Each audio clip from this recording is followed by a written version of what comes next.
Hello guys, welcome back to our channel. ഇതിന് മുമ്പ് നമ്മളിട്ട video എല്ലാവരും കാണാൻ ശ്രമിക്കുക, അല്ലെങ്കിൽ ഇത് തുരുത്തെങ്കിൽ മനസ്സിലാവില്ല. കഴിഞ്ഞ വീഡിയോയിൽ എല്ലാവരും ഹിപ്നോട്ടൈസ് ആയതും അവരുടെ പ്ലാന് സ്വോർഡ് ഡീമൻ്റെ റെമനൻസ് കൊണ്ടുപോകുന്നതാണെന്നൊക്കെ നമ്മൾ കണ്ടു. അതുപോലെ തന്നെ ഹ്യോൻസനെ യോണ് തീർക്കുകയും ചെയ്തു. അപ്പോൾ ഇന്ന് നമുക്ക് അതിൻ്റെ ബാക്കി ഭാഗങ്ങൾ നോക്കാം. അപ്പോൾ വീഡിയോയിലോട്ട് കിടക്കുന്നതിന് മുന്നേ എല്ലാവരും സബ്സ്ക്രൈബ് ചെയ്യാത്തവരൊക്കെ സബ്സ്ക്രൈബ് ചെയ്യുക, ലൈക്ക് ഇപ്പോൾ തന്നെ ചെയ്തു വെച്ചോ. ലാസ്റ്റൊക്കെ ചെയ്യാൻ ചോദിച്ചു കഴിഞ്ഞാൽ മറക്കും. ഇങ്ങൾക്കിപ്പോൾ സ്കൂളൊക്കെ അടച്ചിൻ്റെ പൊലിവിലാക്കാറല്ലേ? എക്സാമൊക്കെ കഴിഞ്ഞല്ലോ. ജാബിറെ, എക്സാമൊക്കെ കഴിഞ്ഞല്ലോടാ. നമ്മൾ പാവങ്ങൾ കോളേജ് അടക്കലും ഇല്ല തുറക്കലും ഇല്ല, ഒറ്റ രീതിയിൽ അങ്ങനെ പോയിക്കൊണ്ട് നിൽക്കുക. പിന്നെ ആ ഒരു ആശ്വാസം എന്ന് വെച്ചാൽ ഒന്ന് CSKയുടെ കളിയുണ്ട്. മിനിഞ്ഞാന്ന് RCB ജയിച്ചു. ഇന്നലെ ആണെങ്കിൽ 13 വർഷത്തെ കേഴ്സ് ബ്രേക്ക് ചെയ്തിട്ട് മുംബൈ ഫസ്റ്റത്തെ കളി ജയിച്ചു. ഇനിയിപ്പോൾ ഇന്ന് CSK ആണ്, ജയിക്കുമായിരിക്കുമല്ലേ? പിന്നെ നമ്മൾ ഇന്നലെ പറഞ്ഞ ചലഞ്ചിൻ്റെ കാര്യം ആരും മറക്കണ്ട. എന്താണെന്ന് അറിയാത്തവരാണെങ്കിൽ വ്യാഴാഴ്ച രാവിലെ ആകുമ്പോഴത്തേന് നമുക്ക് 2.5K സബ് ആവുക. പിന്നെ ഇന്നലെ മുതൽ എല്ലാ വീഡിയോക്കും 4Kയുടെ മേലേക്കുള്ള വ്യൂസും വരിക എന്നുള്ളതാണ് ചലഞ്ച്. ഓക്കെ, അപ്പോൾ അതിൻ്റെ ആരും മറക്കണ്ട. നമുക്ക് നേരെ വീഡിയോയിലോട്ട് കിടക്കാം. വീഡിയോൻ്റെ സ്റ്റാർട്ടിങ്ങിൽ തന്നെ നമ്മളെ കാണിക്കുന്നത് ഗ്രേറ്റ് ഡ്രിൽ ഹാളാണ്. അവിടെ പാട്രിയാർക്കും സർമ പിന്നെ പാട്രിയാർക്കിൻ്റെ ബോഡി ഗാർഡ്സും എല്ലാവരും വന്ന് നിൽക്കുന്നുണ്ട്. ഇത് കാണിക്കുന്നത് ഹ്യോൻസനെ കൊല്ലണതിന് മുമ്പുള്ള സീനാണ് കേട്ടോ. അപ്പോഴത്തേനാണ് ഹ്യോൻസയുടെ കയ്യിൽ നിന്ന് രക്ഷപ്പെട്ട് സർ ലീ അവിടേക്ക് ചാടിയെത്തിയത്. എവിടെ നമ്മളെ ശത്രുക്കൾ എവിടെ? മാനുവൽ ലൈബ്രറിയുടെ ഫ്രണ്ടിൽ 6 ബർസെക് സേബർ വാരിയേഴ്സിൻ്റെ എനിമിയുടെ ഒപ്പം നമ്മുടെ മൈനർ പ്രീസ്റ്റ് ഫൈറ്റ് ചെയ്തുകൊണ്ടിരിക്കുക. നമുക്ക് പെട്ടെന്ന് തന്നെ പോകണം. അതും പറഞ്ഞ് സർ ലീ അവിടെ ബോധം കെട്ട് വീണു. സർ ലീ, അദ്ദേഹത്തിന് ഇൻറ്റേർണൽ ഇഞ്ചുറി പറ്റിയിട്ടുണ്ട്, അതുകൊണ്ടാണ് അദ്ദേഹം മയങ്ങി വീണത്. ഇത് കേട്ടപ്പോഴത്തേന് പാട്രിയാർക്ക് ആ ഫൈറ്റ് നടക്കുന്നിടത്തേക്ക് പോവാൻ ഒരുങ്ങി. പ്ലീസ് വെയിറ്റ് പാട്രിയാർക്ക്, നീ എന്താണ് ചെയ്യുന്നതെന്ന് നിനക്ക് മനസ്സിലായില്ലേ സർമ? എൻ്റെ വഴിയിൽ വന്ന് നിൽക്കാൻ മാത്രം ധൈര്യമുണ്ടോ നിനക്ക്? പെട്ടെന്ന് തന്നെ സർമ മുട്ടുകുത്തി. ആദ്യം ഞാൻ പോയിക്കോളാം. പാട്രിയാർക്ക്, നിങ്ങളുടെ സേഫ്റ്റിനെ കുറിച്ചൊന്ന് ചിന്തിക്കൂ. അവരോടൊപ്പം ചെയ്ത ബാറ്റിൽ നിന്ന് ഇപ്പോഴും നിങ്ങൾ കംപ്ലീറ്റ്ലി റിക്കവർ ആയിട്ടില്ല. ഓക്കെ, 4th എൽഡറും 10th എൽഡറും അദ്ദേഹത്തിൻ്റെ കൂടെ പോകൂ. Yes patriarch. അവർ 3 പേരും കൂടിയും പെട്ടെന്ന് തന്നെ യോണിൻ്റെ അടുത്തേക്ക് പോയി. എന്താണിത്? നോക്കുമ്പോൾ സർ ലീയുടെ കയ്യിൽ എന്തോ ഒന്നുണ്ട്. പിന്നെ നമ്മളെ കാണിക്കുന്നത് അവർ 3 പേരും കൂടിയും യോണിൻ്റെ അടുത്തേക്ക് പെട്ടെന്ന് പോണതാണ്. അതിനും വെച്ച് ആദ്യം എത്തിയത് സർ മാ ആണ്. അദ്ദേഹം എത്തിയിട്ട് അവിടെ കാണുന്നത് യോണ് ഡിമോണിക് ലോഡിൻ്റെ സോഡ് ആർട്ട് യൂസ് ചെയ്യണതാണ്. അത് കണ്ടിട്ടാണെങ്കിൽ ഹ്യോൻസ ആകെ പേടിച്ച് നിൽക്കുകയാണ്. അത് കണ്ടപ്പോൾ തന്നെ സർ മാ ഒന്ന് ഞെട്ടി. ആ ടെക്നിക്ക്! അങ്ങനെ യോണാണെങ്കിൽ ഹ്യോൻസനെ കൊല്ലുകയും ചെയ്തു. അതൊരു ബ്ലാക്ക് സോഡല്ലേ? ആ ബ്ലേഡ് മുഴുവനായിട്ടും ബ്ലാക്ക് കളറിൽ ഷൈൻ ചെയ്തുകൊണ്ട് നിൽക്കുകയാണ്. ഇനി ആ സോഡ് ആയിരിക്കുമോ? നോക്കുമ്പോൾ പെട്ടെന്ന് തന്നെ യോൺ ആ സോഡിനെ ഡിസപ്പിയർ ചെയ്ത് കളഞ്ഞു. അപ്പോഴാണ് യോൺ ശ്രദ്ധിക്കണത് അവിടെ സർമ ഉള്ള കാര്യം. സർമ കോപ്പ്, അദ്ദേഹം ഇതൊക്കെ കണ്ടിട്ടുണ്ടാവുമോ? സർമ, എല്ലാം ഓക്കെ അല്ലേ? ഇങ്ങനെ നടക്കാൻ ഒരു സാധ്യതയില്ല. അവൻ ഒറ്റയ്ക്ക് തന്നെ 6 ബർസെക് സേബർ വാരിയേഴ്സ് ഒരു മാസ്റ്ററിനെ ഡിഫീറ്റ് ചെയ്തോ? പെട്ടെന്ന് തന്നെ 10th എൽഡർ യോണിൻ്റെ അടുത്തേക്ക് വന്നു. മൈനർ പ്രീസ്റ്റ്, നിങ്ങൾ ഓക്കെ അല്ലേ? ഞാൻ ഓക്കെയാണ്. നിങ്ങളെ ഒരു കുഴപ്പമില്ലാത്ത രീതിക്ക് കണ്ടതിൽ എനിക്ക് സന്തോഷമുണ്ട് മൈനർ പ്രീസ്റ്റ്. നിങ്ങളുടെ കൺസേണിന് വളരെ നന്ദി സർമ. അപ്പോഴത്തേനെ നോക്കുമ്പോൾ പാട്രിയാർക്കിൻ്റെ ബോഡി ഗാർഡ്സൊക്കെ അവിടെ എത്തി. പിന്നാലെ പാട്രിയാർക്കും ഉണ്ട്. യോണ് പെട്ടെന്ന് തന്നെ പാട്രിയാർക്കിൻ്റെ മുന്നിൽ മുട്ടുകുത്തി നിന്നു. റോയൽ ഗാർഡിയൻസൊക്കെ സ്വോർഡ് ഡീമൻ്റെ വില്ല് കാത്തു സൂക്ഷിക്കുന്നവരാണ്. പക്ഷേ ഞാൻ കേട്ടത് സർമ നമ്മുടെ പാട്രിയാർക്കിൻ്റെ റൈറ്റ് ഹാൻഡ് മാൻ ആണെന്നാണ്. അദ്ദേഹം ഇപ്പോൾ ഇവിടെ എല്ലാം കണ്ട കാര്യങ്ങളൊക്കെ പാട്രിയാർക്കിൻ്റെ അടുത്ത് പറയുകയാണെങ്കിൽ ഞാൻ എന്താ ചെയ്യുക? എന്താ ഇവിടെ സംഭവിച്ചത്? ഞാൻ വന്നപ്പോഴേക്കും മൈനർ പ്രീസ്റ്റ് 6 ബർസെക് സേബർ വാരിയേഴ്സിൻ്റെ എനിമിനെ ഡിഫീറ്റ് ചെയ്തിട്ടുണ്ടായിരുന്നു. അവൻ വെറുതെ ആ എനിമിനെ പരിക്കേൽപ്പിക്കുക മാത്രമല്ല ചെയ്ത്, അവൻ ആ എനിമിക്കെതിരെ വെറൈറ്റി കോഡിഫൈഡ് ഫൈറ്റിംഗ് ഫോംസാണ് യൂസ് ചെയ്തിട്ടുള്ളത്.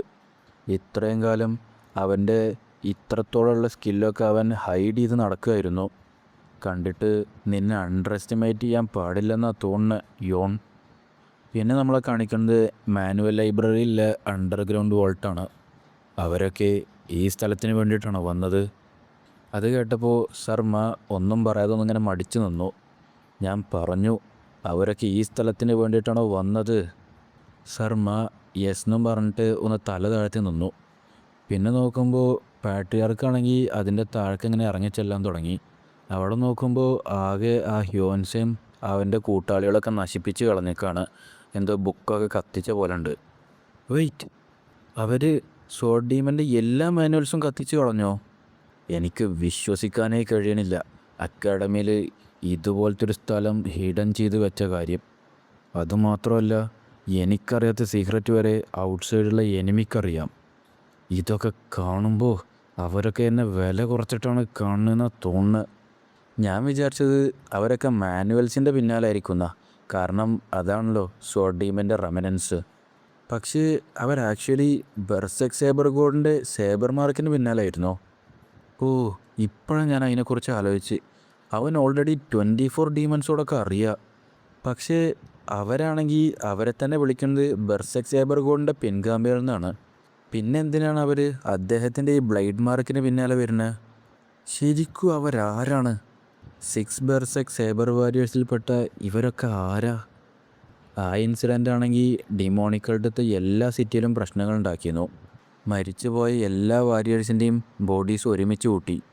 ഇനിയും എനിമീസ് ഈ കൾട്ടിൻ്റെ ടെറിട്ടറിക്ക് നുഴഞ്ഞു കയറാതിരിക്കാൻ വേണ്ടിയിട്ട് കൾട്ടിൻ്റെ എല്ലാ മാൻ പവറും യൂസ് ചെയ്ത് എന്തെങ്കിലും ക്ലൂ കിട്ടുമെന്ന് അറിയാൻ വേണ്ടിയിട്ട് അവർ ഉറക്കം പോലുമില്ലാതെ രാത്രി മുഴുവൻ അന്വേഷിച്ച് നടന്നു.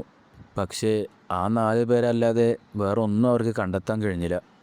പിന്നെ നമ്മളെ കാണിക്കുന്നത് ഗ്രേറ്റ് ബാങ്ക്വറ്റ് ഹാളാണ്. ഇനി എത്ര നേരം നമ്മൾ ഈ സ്ഥലത്ത് ഇങ്ങനെ നിൽക്കേണ്ടി വരും? അലയൻസിൻ്റെ നല്ലതിന് വേണ്ടിയിട്ട് നമുക്ക് നമ്മുടെ ഇന്നസെൻസ് പ്രൂവ് ചെയ്യണം. അതുകൊണ്ട് തന്നെ അഡപ്റ്റ് മൊയോങ്, നിങ്ങളൊന്ന് ക്ഷമിക്ക്. അവരെക്കുറിച്ച് നമുക്കറിയാവുന്ന എല്ലാ ഇൻഫർമേഷനും നമ്മൾ പറഞ്ഞു കൊടുത്തു. ഇനി ഡിമോണിക്കൾട്ടാണ് അവരുടെ ഡിസിഷൻ എടുക്കേണ്ടത്. എന്തായാലും നിങ്ങൾ കുറച്ച് നേരം കൂടി ഒന്ന് ക്ഷമിക്കൂ. ഓക്കെ സ്ട്രാറ്റജിസ്റ്റ് ജഗാൽ. ആ ശരി.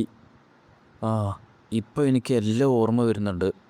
എനിക്ക് വിശ്വസിക്കാനേ കഴിയുന്നില്ല അവർ എന്നെ ഇങ്ങനെ യൂസ് ചെയ്തു എന്നുള്ളത്. അൻഹുയ് തിരിച്ചു പിടിക്കണതിൽ ഞങ്ങൾ പരാജയപ്പെട്ടപ്പോൾ ജിയാങ്സിയിലുള്ള അഡപ്റ്റ്സുമായി ഒരു മീറ്റിംഗ് കൂടാൻ വേണ്ടി ഞങ്ങൾ സൗത്തേക്കാണ് പോയത്. അപ്പോഴാണ് ഒരു കൂട്ടം സ്ട്രേഞ്ചേഴ്സ് വന്ന് ഞങ്ങൾ അറ്റാക്ക് ചെയ്തത്. പിന്നെ ഞാൻ എണീറ്റ് നോക്കുമ്പോൾ ഞങ്ങളാണെങ്കിൽ മൊരീം അലയൻസിൻ്റെ മാർഷുമായി ജോയിൻ ചെയ്തിരിക്കുക. ഇപ്പോൾ ഈ ഹിപ്നോസിസിൽ നിന്ന് പുറത്തേക്ക് വന്നപ്പോഴാണ് എനിക്ക് മനസ്സിലായത് ഞങ്ങളുടെ കൂടെ എപ്പോഴും ഉണ്ടായിരുന്ന ബോഡി ഗാർഡ്സൊക്കെ എനിമീസ് ആയിരുന്നു എന്നുള്ള കാര്യം.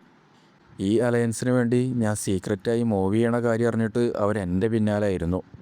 ഇത് ആകെ അറിയുക അഡപ്റ്റുകളുടെ മീറ്റിങ്ങിൽ പങ്കെടുക്കുന്നവർക്ക് മാത്രമായിരുന്നു. അപ്പോൾ അതിനർത്ഥം മൊരീമിൻ്റെ അഡപ്റ്റുകളിൽപ്പെട്ട ഏതോ ഒരുത്തൻ എനിമിയുടെ സ്പൈ ആണ്. നമ്മൾ തിരിച്ചു വരുന്നതിന് മുമ്പ് ഈ അലയൻസ് എന്തായാലും ഫോം ചെയ്യണം. മൈനർ പ്രീസ്റ്റിനെ അറ്റാക്ക് ചെയ്തുകൊണ്ട് തന്നെ അവരെന്തായാലും നമ്മളെ ഈസി ആയിട്ട് വെറുതെ വിടില്ല. പിന്നെ നമ്മളെ കാണിക്കുന്നത് ഫിസിഷ്യൻ ജോങ് യോബേക്കിനെയാണ്. സർ, ഇവിടുത്തെ എല്ലാ കാര്യങ്ങളും ഓക്കെയാണ്. ശരി. അവർ ഹിപ്നോസിസ് ആയി എന്നുള്ള കാര്യം കേൾക്കുമ്പോൾ അവരുടെ ബോഡിയിൽ ചേഞ്ച് വരുന്നുള്ളത് എനിക്ക് എന്തായാലും ഉറപ്പായിരുന്നു. പക്ഷേ അവരുടെ പൾസൊക്കെ ഒന്ന് സ്ലോ ആയിട്ടാണ് ബീറ്റ് ചെയ്യണമെന്നുള്ള കാര്യം ഒഴിച്ചു നിർത്തിയാൽ അവർക്കൊന്നും ഒരു കുഴപ്പമില്ല. പെട്ടെന്ന് ഫിസിഷ്യൻ ബേക്കിൻ്റെ ഒരു അസിസ്റ്റൻ്റ് വന്നു. സർ. എന്താ? ബാങ്ക്വറ്റ് ഹാളിലുള്ള എല്ലാ ഫുഡും ഡ്രിങ്കും ഒക്കെ ചെക്ക് ചെയ്തതിന് ശേഷം അതിലാണെങ്കിൽ പോയ്സൺഡ് ആയിട്ടില്ല എന്നാണ് നമ്മൾ കണ്ടെത്തിയത്. ഇതെന്തായാലും ഞാൻ എക്സ്പെക്റ്റ് ചെയ്തൊരു കാര്യം തന്നെ ആയിരുന്നു. മൈനർ പ്രീസ്റ്റ് പറഞ്ഞത് ഫുഡിലോ അല്ലെങ്കിൽ ഡ്രിങ്ക്സിലോ ഹിപ്നോസിസ് ആവാൻ വേണ്ടിയിട്ടുള്ളൊരു പോയ്സൺ കലർത്തിയിട്ടുണ്ടാവും എന്നാണ്. പക്ഷേ ഇത് കാണുമ്പോൾ അദ്ദേഹം പറഞ്ഞതൊക്കെ തെറ്റാണെന്നാണ് തോന്നുന്നത്. പെട്ടെന്ന് അവിടേക്ക് യോൺ വന്നത്. അവിടെയുള്ള എല്ലാ അസിസ്റ്റൻറ്റുമാരും യോണിനെ ഗ്രീറ്റ് ചെയ്തു. Greetings minor priest. നിങ്ങളുടെ എല്ലാ ഹാർഡ് വർക്കിനും വളരെ നന്ദി ഫിസിഷ്യൻ ബേക്ക്. നിങ്ങൾക്കെന്തെങ്കിലും കണ്ടെത്താൻ കഴിഞ്ഞോ? ഫിസിഷ്യൻ ബേക്ക് ഇല്ലയെന്ന് തലയാട്ടി. നിങ്ങൾ പറഞ്ഞ പോലെ തന്നെ ബാങ്ക്വറ്റ് ഹാളിലുള്ള എല്ലാ ഫുഡും ഡ്രിങ്ക്സും ഒക്കെ ഞങ്ങൾ ചെക്ക് ചെയ്തു. പക്ഷേ ഇത് കാണുമ്പോൾ ഇതെന്തായാലും ഒരു പോയ്സൺ കൊണ്ട് ഉണ്ടായതല്ല എന്നാണ് തോന്നുന്നത്. ഫുഡിലും ഡ്രിങ്ക്സിലും ഒന്നുമില്ലാന്നോ? അതെ, അവനെ ഒറ്റ ക്ലാപ്പ് തന്നെ ഹിപ്നോസിസ് ചെയ്യാൻ കഴിയുന്നുണ്ടെങ്കിൽ അത് ഈ ബാങ്ക്വറ്റ് ഹാളിലുള്ള എല്ലാവരെയും ഹിപ്നോട്ടൈസർ ആക്കണമായിരുന്നു. ഞാനൊന്ന് നോക്കിക്കോട്ടെ. Of course. ഞാനും എൻ്റെ സ്റ്റാഫും ഒക്കെ രാത്രി മുഴുവൻ നോക്കിയിട്ടും ഒന്നും കണ്ടെത്താൻ കഴിഞ്ഞിട്ടില്ല. കണ്ടിട്ട് മൈനർ പ്രീസ്റ്റ് കുറച്ച് വാശിക്കാരനാണെന്നാണ് തോന്നുന്നത്. ഫിസിഷ്യൻ ബേക്ക് പറഞ്ഞത് ഫുഡിലും ഡ്രിങ്ക്സിലൊന്നും ഒന്നും ഇല്ലയെന്നാണ്. പക്ഷേ ഇത് മാത്രം യൂസ് ചെയ്ത് അവൻ എങ്ങനെയാണ് ഹിപ്നോസിസിനെ ട്രിഗർ ചെയ്യാൻ കഴിഞ്ഞത്? ഓ, അപ്പോഴാണ് യോൺ അത് കത്തിയത്. നമുക്ക് ഫുഡ് കഴിക്കണമെങ്കിൽ കപ്പുമായിട്ടും യൂട്ടൻസിലുമായിട്ടും ഡയറക്റ്റ് കോണ്ടാക്റ്റ് ഉണ്ടാവണം അല്ലേ? ഞാനോ ഇതിലുള്ള ഏതിനെങ്കിലും ഡ്രഗ്സോ പോയിസണിൻ്റെ ഒക്കെ ട്രേസ് നിനക്ക് കണ്ടെത്താൻ കഴിയുന്നുണ്ടോ എന്ന് ചെക്ക് ചെയ്യുക. നാനോക്ക് കാര്യം മനസ്സിലായി. യോണിനോട് അവൻ്റെ കൈ ആ ഒബ്ജക്റ്റിൻ്റെ മേലെ വെക്കാൻ പറഞ്ഞു. അദ്ദേഹം എന്താ ഈ ചെയ്തുകൊണ്ടിരിക്കുന്നത്? ആ കപ്പുമേയും ചോപ്സ്റ്റിക്കുമൊക്കെ തൊട്ടിട്ട് ഇപ്പോൾ എന്താ അദ്ദേഹത്തിന് കിട്ടാൻ പോകുന്നത്? നോക്കുമ്പോൾ യോണാണെങ്കിൽ പറഞ്ഞ പോലെ തന്നെ അവിടെയുള്ള എല്ലാ പാത്രത്തിൻ്റെ മേലെ കൂടി ഇങ്ങനെ തൊട്ടുകൊണ്ട് കിടക്കുക. എന്നിട്ട് പെട്ടെന്നാണ് അവിടെയുള്ള ആൾക്കാർക്ക് നേരെ തിരിഞ്ഞത്. ഇന്നലെ രാത്രി നടന്ന ബാങ്ക്വറ്റിൽ നിങ്ങൾ എവിടെയാണ് ഇരുന്നതെന്നുള്ളത് നിങ്ങൾക്ക് ഓർമ്മയുണ്ടോ? യെസ്. സീറ്റുകളൊക്കെ ഡിസ്ട്രോയ് ആയവരൊക്കെ മാറിയതിന് ശേഷം ബാക്കിയുള്ള എല്ലാവരും അവരവരുടെ സീറ്റിലേക്കൊന്ന് പോയിരിക്കണം. ഷുവർ. മൈനർ പ്രീസ്റ്റ് ഇത് എന്താണ് ചെയ്തുകൊണ്ടിരിക്കുന്നത്? ഇന്നലെ മൊരിയത്തെ ഹിപ്നോട്ടൈസറായിട്ടുള്ള എല്ലാ ആൾക്കാരും ഇരിക്കുന്നത് മൈനർ പ്രീസ്റ്റ് ഫ്ലിപ്പ് ചെയ്ത കപ്പിൻ്റെ മുന്നിലായിട്ടാണ്. ഫിസിഷ്യൻ ബേക്ക്, ഈ ലിപ്സുമായി കോണ്ടാക്ട് ചെയ്തിട്ടുള്ള ഭാഗം നിങ്ങൾക്കൊന്ന് സ്മെല്ല് ചെയ്യാൻ കഴിയുമോ? Of course. നോക്കുമ്പോൾ ഫിസിഷ്യൻ ബേക്ക് അത് സ്മെല്ല് ചെയ്യാൻ തുടങ്ങി. പെട്ടെന്നായിരുന്നു അദ്ദേഹം ആകെ ഞെട്ടി. ഇത് ഓപ്യം അല്ലേ? അപ്പോൾ കൾപ്രിറ്റ് ചില പ്രത്യേക കപ്പിളിൽ മാത്രം ഓപ്യം തേച്ചിട്ടുള്ളൂ അല്ലേ? വെയിറ്റ്, പക്ഷേ ഇതെങ്ങനെ മൈനർ പ്രീസ്റ്റിന് മനസ്സിലായത്? പിന്നെ നമ്മളെ കാണിക്കുന്നത് പാട്രിയാർക്കിൻ്റെ ക്വാർട്ടേഴ്സാണ്. അവിടെ പാട്രിയാർക്കിൻ്റെ ട്രെയിനിങ് റൂമിൽ നിന്ന് ട്രെയിനിങ്ങും കഴിഞ്ഞ് ഇറങ്ങി വരികയാണ് അദ്ദേഹം.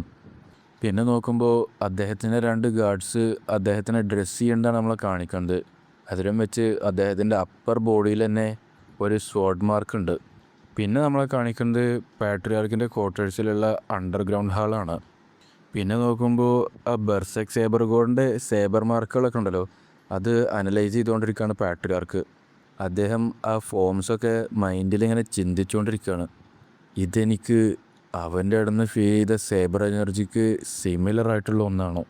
ഷെജിയാങ്ങിൽ വെച്ച് ആ ക്ലോ ടെക്നിക്ക് യൂസറിനെ കൊല്ലണതിന് കുറച്ച് നേരം മുമ്പാണ് ഇവൻ വന്നത്.